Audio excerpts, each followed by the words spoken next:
15편의 순례 시편을 한 꾸러미로 읽겠다고 될 때 시편 120편은 거룩한 곳을 향해 순례를 떠나는 이의 현실과 바람을 잘 드러내 줍니다.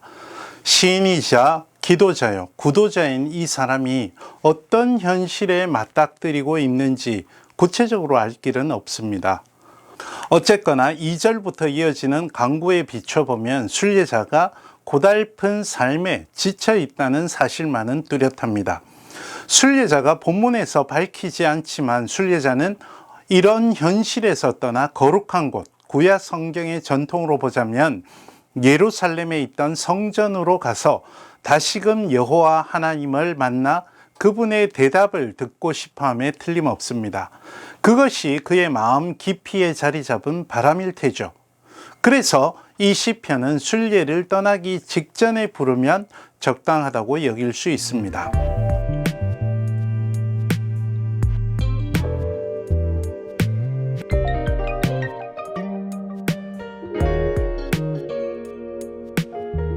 순례자는 1절에서 자신을 지탱해오던 믿음의 원칙을 밝혀줍니다. 순례자에게는 확신이 있습니다. 아니, 경험이라고 해야 하겠습니다. 이 경험은 순례자의 개인적인 것일 수도 있고 역사와 전승을 통한 간접적인 것일 수도 있습니다. 분명한 사실은 순례자는 시편의 첫머리에서 이 원칙을 힘주어 말하고 있다는 것입니다. 여기에 이미 이 사람이 순례를 떠나는 목적이 있습니다.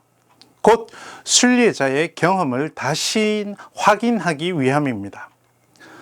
하지만 믿음의 경험이 어찌 한 번에 완성될 수 있겠습니까?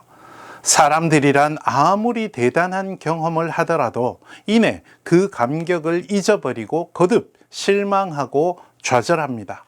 매번 그 실망과 좌절 때문에 스스로에게 실망하고 좌절해서야 어떻게 살아갈 수 있겠습니까? 옛 이스라엘 사람들이 신앙의 경험을 되새기기 위해 매년 예루살렘을 향한 순례를 이어갔듯 믿음의 경험이란 거듭되어야 단단해지는 것이죠.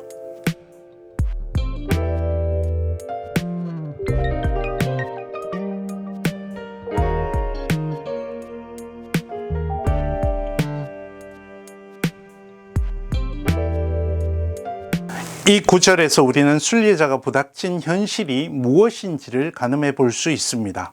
아마도 순례자는 존재의 위기감에 시달리는 듯합니다. 그런데 흥미로운 사실을 발견합니다. 순례자의 목숨을 위협하는 존재가 무엇입니까?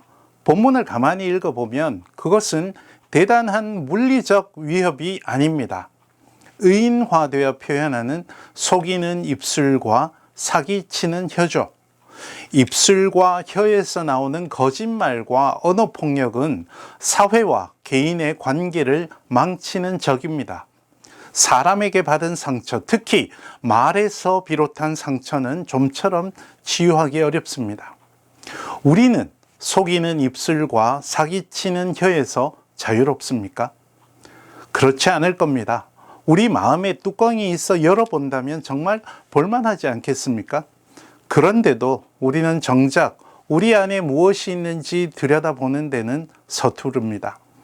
마음속에 온갖 생채기를 가득 채우고서도 우리는 그것을 비워내기보다는 다른 사람들에게 내뱉는 데 더 익숙합니다. 순례자와 우리의 순례는 우리 안에 무엇이 도사리고 있는지 들여다보는 데서 시작합니다.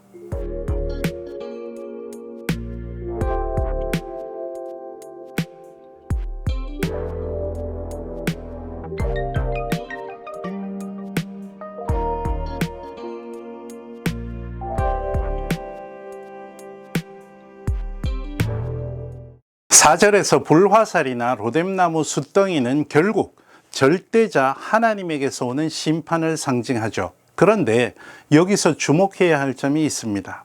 이 시편 어디를 보아도 순례자가 원망하고 있는 원수들이 보이지 않는다는 사실입니다. 그렇다면 이 저주의 말은 결국 독백입니다. 다름 아니라 2절에서 시작했던 자기 들여다보기라는 말이죠. 3절과 4절에서는 다른 이들을 향해 가시를 세우고 있는 자신의 모습을 찾아내기에 이르렀습니다. 여호와의 임재를 향한 순례를 떠나기 전에 순례자는 자신을 매우 솔직하게 그리고 깊이 들여다보고 있습니다. 우리는 거룩한 존재 앞에서 그 전에 나 자신에게 얼마나 솔직합니까? 말을 내뱉기에 익숙한 우리가 가장 먼저 해야 할 일을 가르쳐 주는 듯 합니다.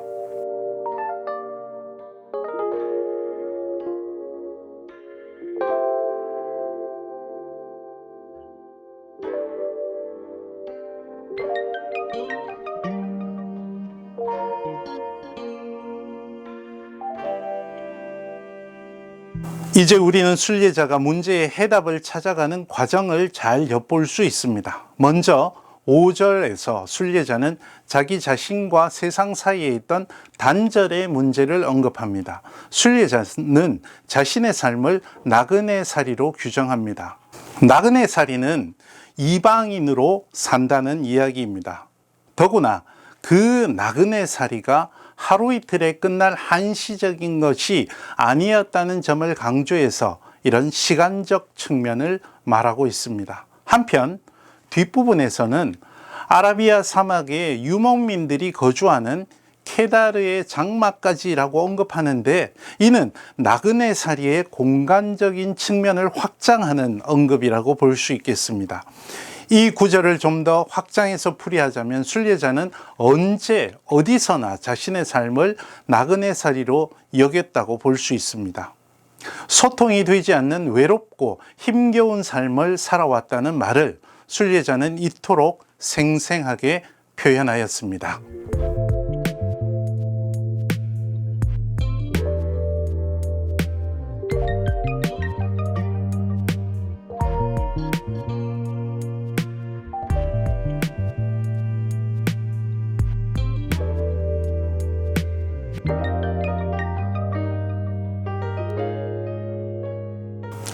순례자의 내면적 문제와 외부와 단절된 삶의 근본적인 이유는 무엇이겠습니까?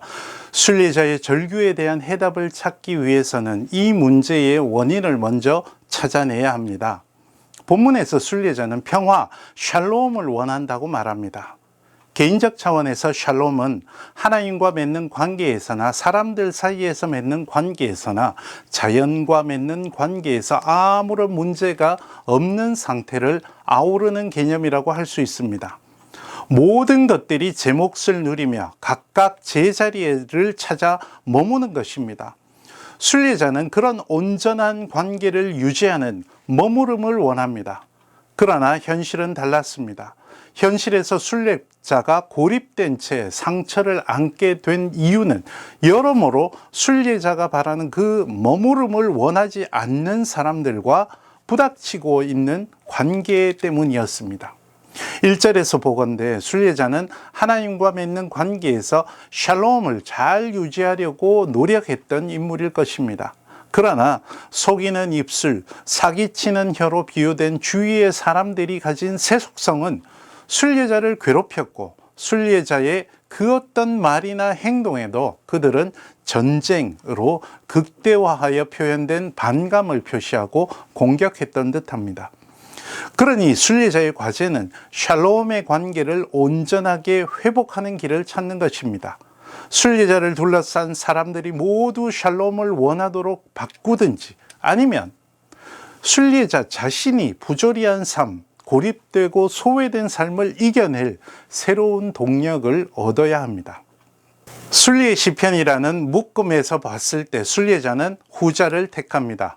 곧 샬롬, 온전한 관계의 머무름을 찾아 머나먼 순례의 길을 떠나는 것이죠. 깨어진 관계라면 오늘을 살아가는 우리도 예외일 수 없지 않습니까? 그러니 우리도 순례자를 뒤따라 평화를 향한 순례의 여정을 시작해 볼 충분한 이유가 있지 않겠습니까? 120편은 이 정도 말씀드리고 다음 시간에는 121편으로 찾아오겠습니다. 시청해 주셔서 고맙습니다. 다음 시간에 뵙겠습니다.